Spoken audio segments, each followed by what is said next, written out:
An amendment is a change or addition to a statutory document. This is the 19th Amendment by Andrea Sagastume. The 19th Amendment protects women's rights to vote, also known as women's suffrage. This means that the right of citizens to vote will not be denied on account of their sex. The 19th Amendment allows women to play a part in electing progressive policymakers. The 19th Amendment also created a pathway for women by promoting their rights. In 1848, women began the movement for women's rights, which began with the Seneca Falls Convention, where the demand for women's votes grew. Before being ratified, women were denied the right to vote, own property, sign contracts, serve on a jury, and other rights men were allowed to have. It took women years to gain the right to vote. The amendment was first introduced to Congress in 1878, but wasn't passed until 1920. The women's suffrage movement was led by the National American Women's Suffrage Association, and this movement would open doors to social, political, and economic change for women. Women before weren't allowed to work the same jobs as men and were expected to stay home and take care of their children. As a result of the 19th Amendment, women progressed economically and began to receive better wage and were allowed to work.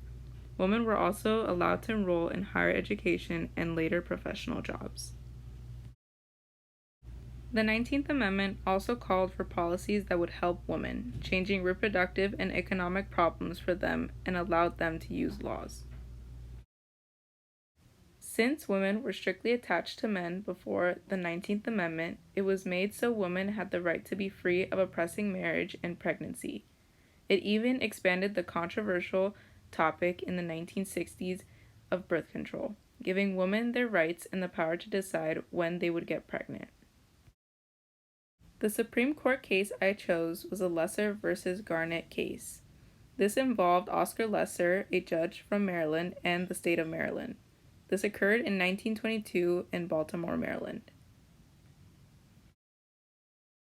The 19th Amendment had recently been passed in 1920. 2 women in Maryland registered to vote in October after the passing of this amendment, and a judge named Oscar Lesser sued in order to have their names not registered to vote.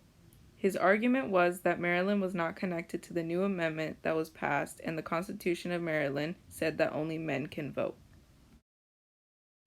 The case made it to the Supreme Court based on the argument presented by Lesser. The Supreme Court needed to clear up the ratification of the 19th Amendment. The Supreme Court finally upheld that the 19th Amendment was a part of the Constitution, and Lesser lost the case on the grounds that the ratification had been backed up by the Constitution. This allowed women to also vote in the state of Maryland. True or false? The 19th Amendment allows women to play a part in electing progressive policymakers. The answer is true. And that is the 19th Amendment. Thank you for watching.